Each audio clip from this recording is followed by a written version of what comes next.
যে দেখতে পাচ্ছেন আজকে আমরা মাল্টিমিটার দিয়ে আমরা পাওয়ার বাটন যেটা সেইটা খুঁজে বের করব যে পাওয়ার বাটনটা আসলে কিভাবে পরিমাপ করা যায় এবং কিভাবে পরিমাপ করলে বোঝা যায় যে এইটা আসলেই পাওয়ার বাটন। হ্যাঁ, সেটা টেকনিক্যালি শুধু আইডিয়া করে না, হিসাব করে না। তো আমরা প্রথমে ওহম রেঞ্জের X1 সিলেক্ট করে নেওয়ার পরে আমরা দুইটা টার্মিনাল যখন একসঙ্গে ধরবো তখন মিটারের বাম দিকের যে উপরের কর্নারে আছে সেইখানে একটা এলইডি আছে লাল। তো এই যে দেখতে পাচ্ছেন যে লাল এলইডি যেটা আছে এটা জ্বলছে। এই যে তো এই যে লাল এলইডিটা জ্বলছে এটার মাধ্যমে বোঝানো যাচ্ছে কি যে দুইটা লাইন কি শর্ট করা, তাই না? তো আমরা এখন এই ফোনটার মধ্যে পাওয়ার বাটন যেটা আছে সেটা আমরা পরিমাপ করব। পরিমাপ বলতে হচ্ছে আইডেন্টিফাই করব। হ্যাঁ, তো এই যে দেখতে পাচ্ছেন বাম ডান উপরে নিচে যে অ্যারো কি যেটাকে বলা হয়, যেটার মাধ্যমে আমরা উপরে বাটন ফোনে উপরে নিচে বামে ডানে নিয়ে যাই, মাঝখানে যেটা আছে সেটা হচ্ছে ওকে বাটন। তো ডাউন বাটনের সঙ্গে ডান দিকে যে বাটনটা আছে এখানে ছোট করে PWR লেখা আছে। PWR এতে বোঝা যাচ্ছে যে এটা হচ্ছে পাওয়ার বাটন, কিন্তু সবগুলো মাদারবোর্ডের মধ্যে এরকমভাবে ইন্ডিকেট করে দেয়া থাকবে না। সুতরাং আমরা এইটাকে কিভাবে আইডেন্টিফাই করব যে এইটাই পাওয়ার বাটন?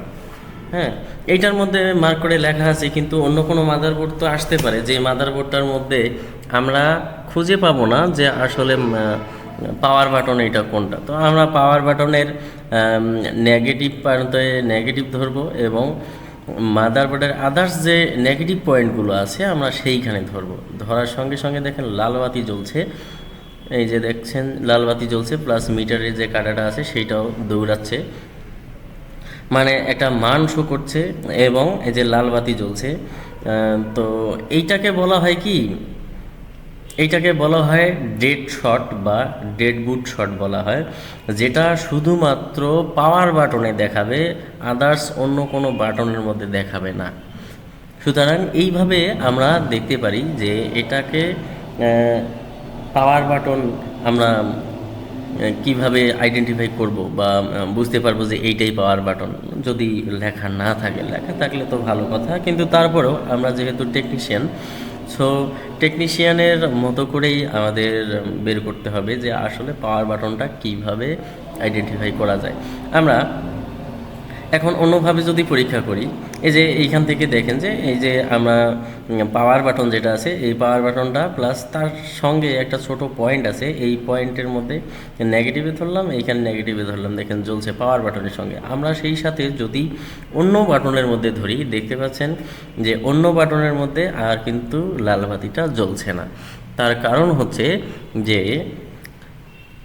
এইটা নেগেটিভ এবং পাওয়ার বাটনের নেগেটিভ মাদারবোর্ডের আদার্স যে নেগেটিভ পয়েন্টগুলো থাকে এবং যেগুলো চকচকে অংশগুলো দেখা যায় এগুলো হচ্ছে নেগেটিভ পয়েন্ট।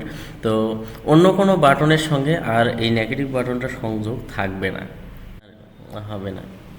তো এখন আমরা এটাকে যদি পরিমাপ করতে যাই ভালো আছে নাকি খারাপ আছে, হোম রেঞ্জের এক্সটেনে সিলেকশন করলাম। তো সিলেকশন করার পরে আমরা এই যে পাওয়ার বাটনের মধ্যে মাল্টিমিটারের মধ্যে ধরলেই দেখেন যে দৌড়াচ্ছে। হ্যাঁ, যে কাটা যেটা আছে সেই কাটাটা দৌড়াচ্ছে যে আসলে কন্টিনিউটি ঠিক আছে কি নাই। তা আমরা পাওয়ার বাটনের যে বাহিরের যে সাইডটা আছে সেইটা হচ্ছে নেগেটিভ এবং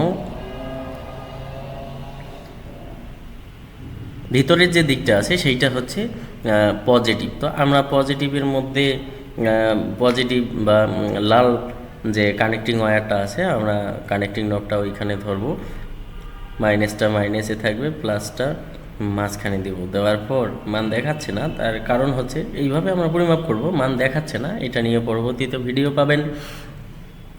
তো না, মানটা না দেখার কারণ হচ্ছে যে আমি যে ছাত্রদের ট্রেনিং করাই এরা হচ্ছে আমার থেকে বড় বড় টেকনিশিয়ান। সো এই যে দেখেন মাদারবোর্ডের বিভিন্ন কম্পোনেন্ট, তারপরে CPU IC এবং মেমোরি বেস, তার সঙ্গে অসিলেটর বা ক্রিস্টাল এটাও কিন্তু তুলে ফেলে দিয়েছে। হ্যাঁ, তো ধন্যবাদ সকলকে।